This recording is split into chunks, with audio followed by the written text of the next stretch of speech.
Have you ever sat alone in your living room, staring out the window, and thought, I'm just bored? It's a common feeling, isn't it? That quiet hum of nothingness, that restless urge to find something, anything to fill the void. Many of us try to push it away, to ignore it, or immediately reach for a distraction. But what if I told you that very feeling, that sense of being bored after 60, might be one of the healthiest, most profound experiences you can embrace? Yes, that's right. This isn't about finding a new hobby to escape boredom. It's about understanding boredom itself.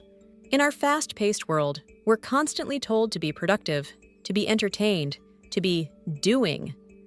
But for you, at this beautiful stage of life, embracing boredom could actually help you unlock deeper peace, discover renewed meaning, and even find genuine happiness again.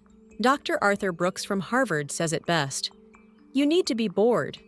That quiet, empty space in your mind, the one we usually try to fill with TV, phones, or background noise, is precisely where your brain starts asking the big questions. Am I truly happy? What do I really care about now? What gives my life meaning beyond the everyday? These aren't easy questions, and they might feel uncomfortable at first, but they are the very questions that make us feel fully alive. They are the seeds of introspection, allowing us to truly connect with our inner selves and understand our evolving desires and priorities. When we're constantly entertained, scrolling through endless feeds, or perpetually distracted by noise, we never give our minds that crucial breathing room. We deny ourselves the chance to think deeply, to process emotions, and to reflect on our life's journey.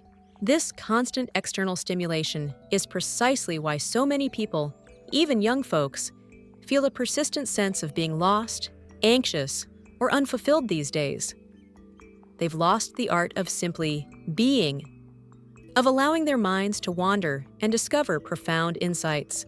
Embracing boredom means consciously stepping away from the noise and creating a sacred space for those profound questions to surface.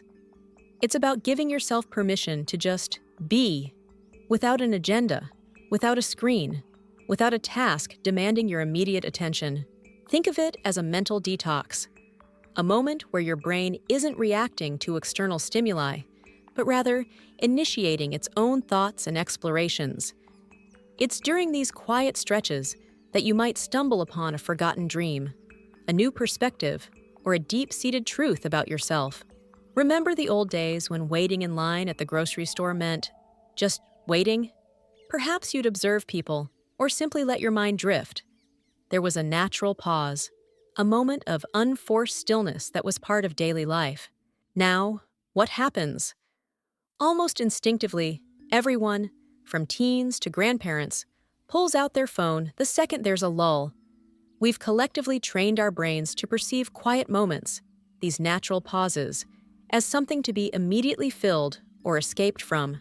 We've become conditioned to panic at the thought of silence, to view it as an empty void that must be eradicated. This constant need for stimulation robs us of our ability to be truly present, to experience the richness of the moment unfolding around us. But here's the truth. Silence isn't a void to be feared. It's a profound form of medicine for the soul. It's in these quiet moments that our nervous system can finally calm, and our minds can reset from the constant barrage of information, finding true stillness. Every time we rush to escape boredom, to fill every quiet second, we inadvertently rob ourselves of deeper peace and the opportunity for genuine self-understanding. We miss out on the subtle beauty of simply existing, of just being.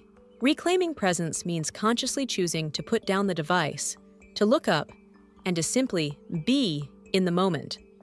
Whether you're waiting for the kettle to boil or sitting on a park bench, let yourself experience that moment fully, without external input or distraction.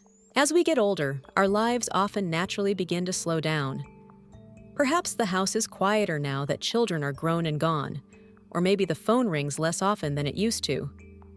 This stillness is a natural and often beautiful part of the journey. Instead of fighting that stillness, or viewing it as a lack of activity, what if we learned to truly welcome it? What if we saw it as an invitation, a sacred space for reflection and profound personal growth? Imagine yourself sitting on the porch, watching the birds flit by, or simply gazing at the clouds as they drift across the sky. You're not trying to solve a problem or accomplish a task. You're just allowing your thoughts to wander, gently, freely, without judgment. That's when true wisdom often shows up.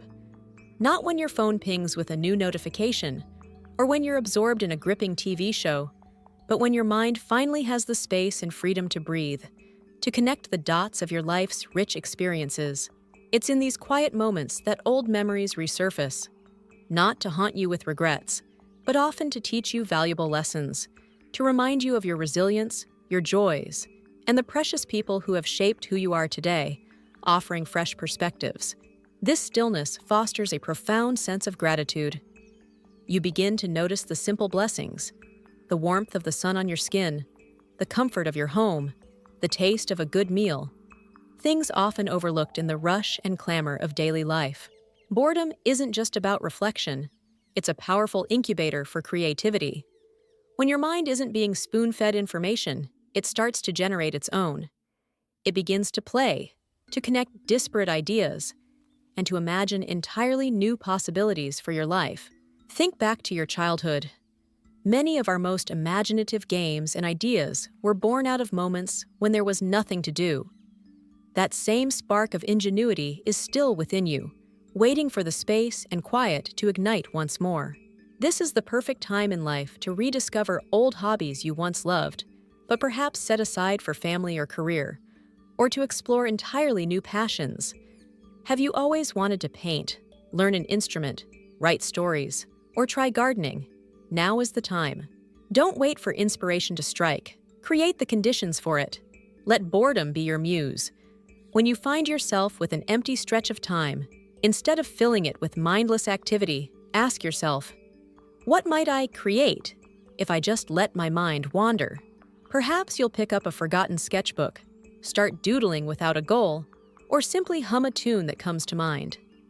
These seemingly small acts can lead to a resurgence of joy and a profound sense of accomplishment, enriching your life in unexpected ways. Embracing this creative aspect of boredom isn't about becoming a master, but about the pure joy of the process itself. It's about expressing yourself, learning something new, and adding vibrant, personal colors to your life's unique tapestry. Our connections with others are vital, especially as we get older. But how truly connected are we if our conversations are constantly punctuated by phone glances or divided attention, leaving us feeling only partially heard? When you choose to embrace boredom, you're also choosing to be fully present with the people who matter most. You're giving them the invaluable gift of your undivided attention, allowing for deeper, more meaningful interactions and shared experiences. Here's what I've started doing, and maybe you can try too.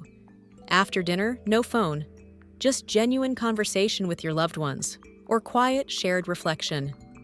Let the silence between words be a comfortable space, not an awkward one that needs filling. Absolutely no devices at the table. This simple rule transforms mealtimes into sacred spaces where the people in front of you truly matter most. It encourages eye contact, active listening, and authentic, heartfelt connection. Consider taking a screen fast once a week. No social media, no endless news, no mindless scrolling. At first, it might feel strange, even a little restless. You might experience a craving for that familiar digital buzz, a sense of missing out. But give it time. It's like taking your soul on a refreshing walk, allowing you to reconnect with yourself and, by extension, to truly engage with those around you, fostering stronger, more resilient bonds that truly nourish your spirit. When you stop running from boredom, something truly beautiful begins to happen. You start noticing the little things again, the rich aroma of your morning coffee, the joyful sound of your grandkids laughing, the way sunlight dances across the kitchen floor. You become calmer, more grounded, and profoundly more grateful for the simple, everyday miracles that make up your existence. You become more authentically you, unburdened by the constant need for external validation or fleeting entertainment. So, the next time that familiar feeling of boredom washes over you, don't immediately reach for your phone or turn on the TV. Just sit with it. Allow it to be. Breathe into that stillness and let your mind simply exist. That very stillness, that quiet space you've learned to embrace, might just be the open door to the profound peace, clarity, and deep contentment you've been searching for all along. It's a gift, a pathway to your truest self and deepest desires. If this message resonated with you, if it sparked a thought or reminded you of someone who could truly benefit from a little more calm and meaning in their life, please consider giving this video a like. Share it with a friend or family member who might need this gentle reminder. And don't forget to subscribe to Happy Grandpa 69. We're dedicated to sharing gentle wisdom and simple truths for a happier, healthier, and more meaningful life after 60.